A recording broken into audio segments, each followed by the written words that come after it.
ဒီမဲ့ခေါင်းစဉ်ကတော့ heat conduction အပူလျှောက်ကူးခြင်းအပူစီးကူးခြင်း heat conversion အပူစီးကူးခြင်း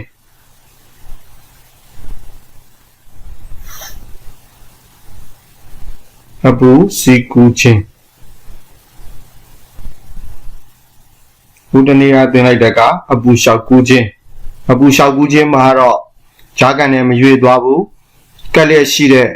အတမ်စီကိုအပူစွမ်းအင်စက်တိုက်ဖြန့်ဝေတဲ့နည်းနဲ့ကူးပြောင်းတယ် heat conversion မှာတော့ဂျာကန်နဲ့ကိုယ်တိုင်အပူစွမ်းအင်ကိုတည်ဆောင်သွားတယ်ဂျာကန်နဲ့ကိုယ်တိုင်ရွေ့သွားတယ်အဲဂျာကန်နဲ့ကိုယ်တိုင်ရွေ့တာနဲ့မရွေ့တာခြားနာတယ်ပေါ့သူရဲ့ definition ဟာ heat conversion အပူစီးကူးခြင်းဆိုတာက is a transfer of heat အပူကူးပြောင်းတဲ့နည်းလမ်းတစ်ခုဖြစ်တယ် due to ဘယ်သူကြောင့်လဲဆိုတော့ the movement ဆိုတာရွေ့ရှားမှု of a fluid ဆိုတာကငွေ့ရည်ဓာတ်ငွေ့ရောအရည်ရောဓာတ်ငွေ့သို့မဟုတ်အရည်ရဲ့ရွေ့ရှားမှုကြောင့်ကူးပြောင်းသွားတဲ့စွမ်းအင်ကိုဘာလို့ခေါ်မလဲဆိုတော့ heat conversion အပူစီးကူးခြင်းလို့ခေါ်တယ်နော် itself ငွေ့ရည်တွေကိုယ်တိုင်ရွေ့ရှားပြီးတော့အပူစွမ်းအင်ကိုတည်ဆောင်သွားတယ်။ဒါသူရဲ့ example တွေကတော့ပထမတစ်ခုကတော့ခွက်တွေကိုအရည်တွေထည့်ထားမယ်အဲ့ဒီအရည်ကိုအောက်ကနေအပူပေးမယ်ပူလာတဲ့အခါမှာပူတဲ့ရေကအပေါ်ကိုတက်မယ်အေးတဲ့ရေကအောက်ကိုဆင်းမယ်အေးတဲ့ရေတွေပြန်ပူလာရင်အပေါ်တက်မယ်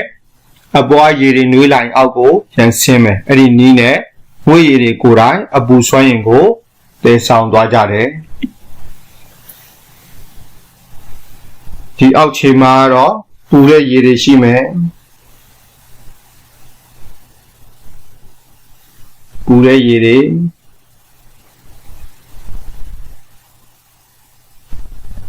one water liquid ပေါ့အပေါ်ရောက်တဲ့အခါမှာကျတော့ပူတဲ့ရေတွေကအပေါ်တက်မယ်ပြီးရင်အောက်ကိုပြန်အေးလာရင်အောက်ကိုပြန်ဆင်းမယ်ဒီကောင်ရေးတဲ့အခါကျတော့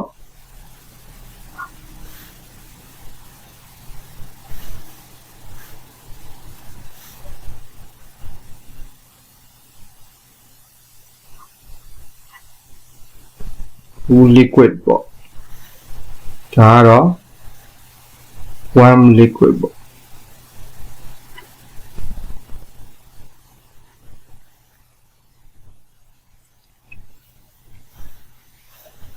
အောက်ကနေအပူပေးမယ်နော်အောက်ကနေအပူပေးလိုက်လို့ရှိရင်ပူတဲ့ရေအပေါ်ကိုတက်မယ်အေးတဲ့ရေကအောက်ကိုဆင်းမယ်အဲ့ဒီနည်းနဲ့ငွေ့ရည်တွေကိုယ်တိုင်အပူစွမ်းအင်ကိုပယ်ဆောင်သွားမယ်ဒုတိယ example ကတော့ပင်လယ်နားမှာရှိတဲ့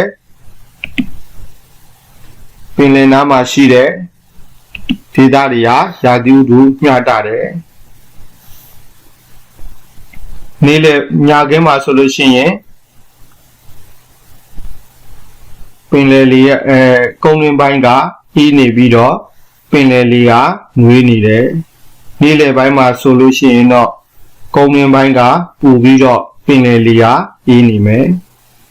အဲဒီခါမှာဒါတော့ညပိုင်းအနေနဲ့ဆွဲရင်တော့ဒီကောင်က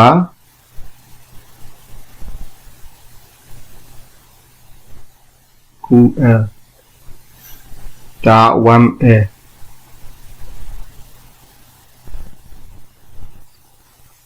ပူတဲ့လေကအပေါ်တက်မယ်အေးတဲ့လေကအောက်ကိုဆင်းမယ်အဲ့ဒီနီးနဲ့ပင်လယ်နဲ့နီးတဲ့ဒေသတွေရာသီဥတုဘာဖြစ်မလဲဆိုတော့မျှတမယ်သူကတော့ creation of weather condition ရာသီဥတုအခြေအနေတွေကိုအပူစီးကူးခြင်းကပြုပြင်ပြောင်းလဲပေးနိုင်တယ်နောက်တတိယ example ကတော့အိမ်ခန်းတစ်ခန်းထဲမှာမိဖို့တဖို့ဖိုထားမယ်နော်မိဖို့ဖိုထားမယ်မိဖို့က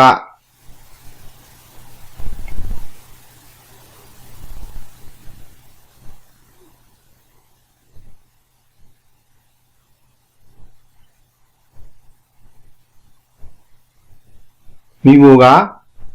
ပူတဲ့လေတွေကအပေါ်ကိုတက်မယ်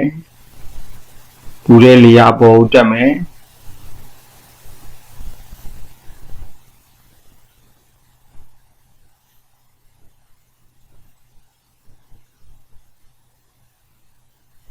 ဒီအောက်ကအေးတဲ့လေတွေဖြစ်မယ်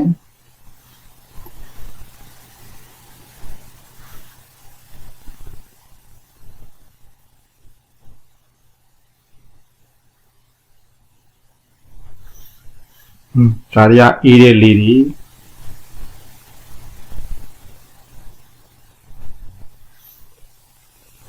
ပူတဲ့လေတွေအပေါ်ကိုတက်မယ်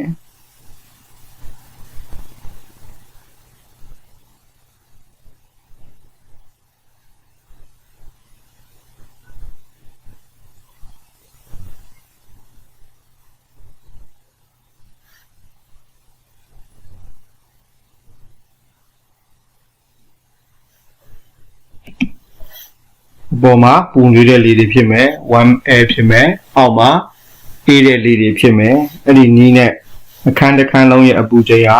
မျှတသွားတယ်အဲ့ဒါ heat convection ရဲ့ example ၃ခုဖြစ်တယ်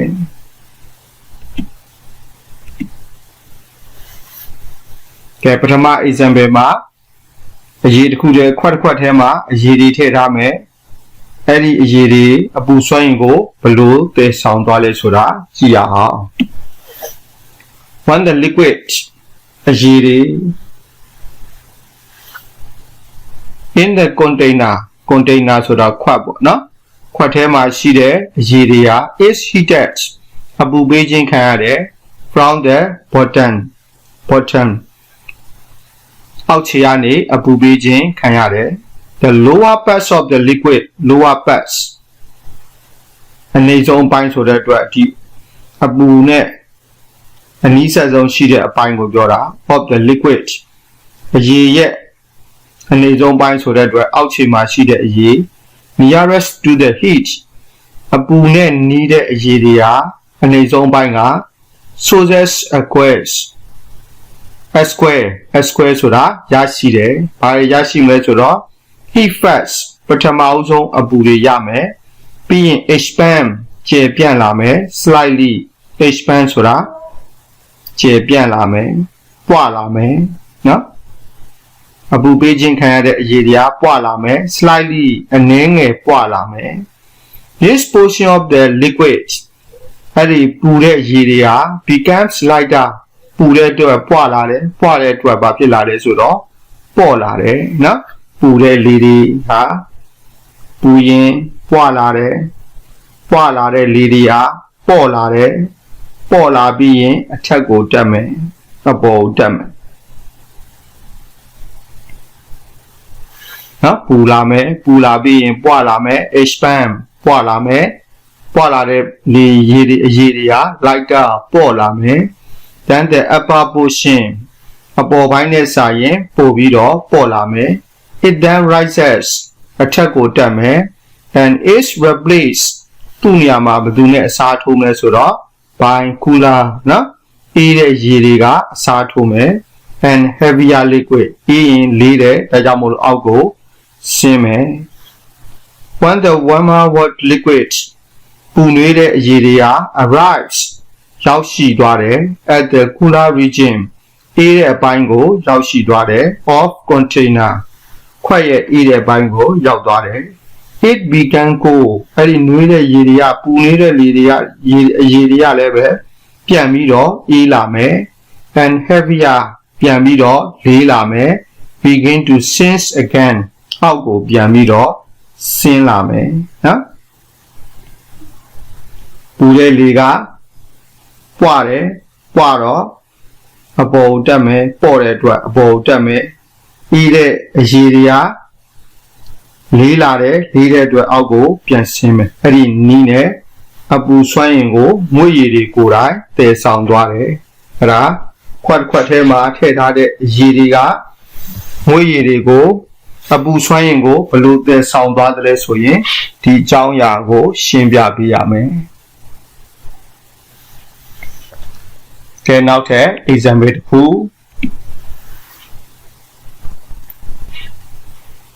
has the container been heated container ခွက်ကိုတဲ့ been heated အပူပေးမယ် from the top ခွက်ရဲ့အပေါ်ကနေအပူပေးမယ် convection will not have occur အဲ့ဒီချိန်မှာတော့အပူစီးကူးခြင်းမဖြစ်ဘူးတဲ့နော်အပူစီးကူးခြင်းမဖြစ်ဘူးအပေါ်ကနေအပူပေးရင် and the bed of the liquid အရည်စုဝေးဟာ would have been heated အပူပေးခြင်းခံရတယ် by much slower condension process ဘယ် process နဲ့အပူပေးခြင်းခံရလဲဆိုတော့ heat condension နည်းနဲ့အပူပေးခြင်းခံရတယ်နော်ဒါကြောင့်မို့လို့တတိထားမှာကကျွန်တော်ကြေးရွာတွေမှာဆိုလို့ရှိရင်ထမင်းကိုတဲတဲ့အခါမှာအဖုံးပေါ်မှာမြင်ကျက်အောင်ဆိုအပေါ်နဲ့အောက်နဲ့ချက်တာညီအောင်လို့ဆိုရင်ဘာလုပ်ပြရလဲဆိုတော့မိတွေးလေးတွေအပေါ်မှာတင်တယ်အဲ့ဒီအခါမှာ heat compression မဖြစ်တော့ဘဲနဲ့ဘာပဲဖြစ်တော့လဲဆိုတော့ heat condension ဖြစ်ခြင်းဖြစ်တော့တယ်နော်ဒါဆိုရင်အောက်ပိုင်းကမီးမပြင်းတော့တဲ့အတွက်ထမင်းကိုလည်းတူးခြင်းမရှိတော့ဘူးပေါ့နော်အပေါ်ပိုင်းကမီးကိုပြင်းပေးလိုက်တဲ့အတွက် heat convection အပူစီးကူးခြင်းဟာ is take place ဖြစ်ပွားလေးရှိတယ် in fluid ငွေရည်တွေမှာအပူစီးကူးခြင်းအများဆုံးဖြစ်တယ်ငွေရည်ဒါကြောင့်မို့ liquid or gas method heat conversion is important အပူစီးကူးခြင်းဟာ for human being လူသားတွေအတွက်အရေးပါတယ်ဘာကြောင့်လူသားတွေအတွက်အရေးပါလဲဆိုတော့ because the weather condition ရာသီဥတုအခြေအနေတွေကို are created ပြုပြင်ဖန်တီးနိုင်တယ် by heat conversion process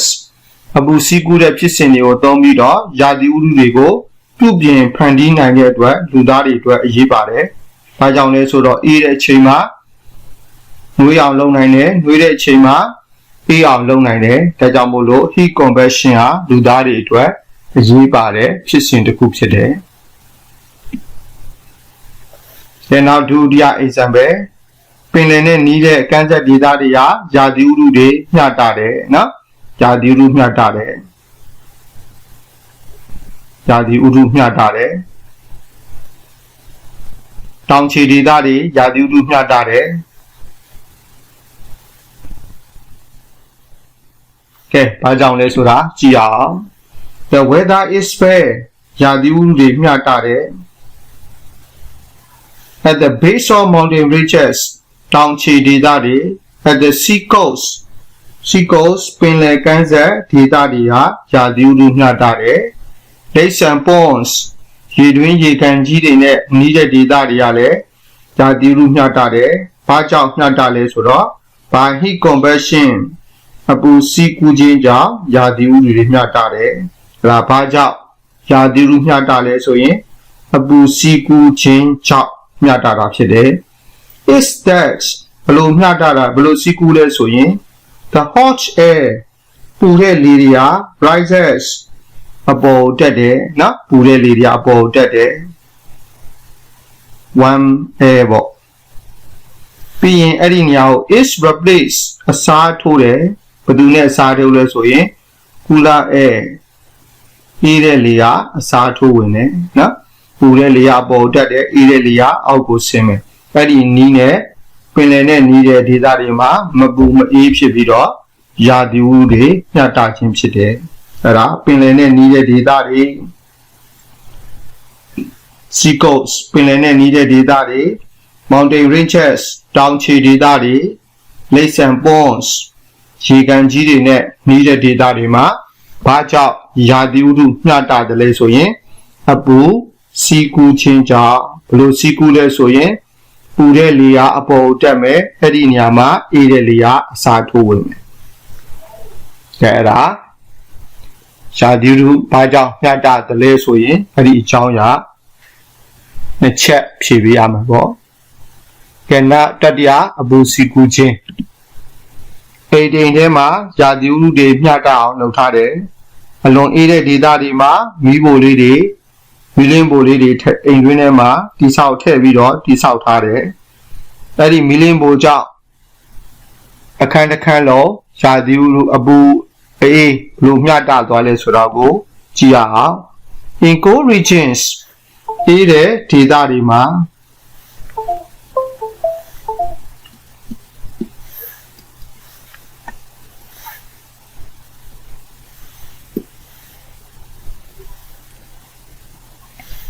in cold regions အေးတဲ့ဒေသတွေမှာဆိုလို့ရှိရင်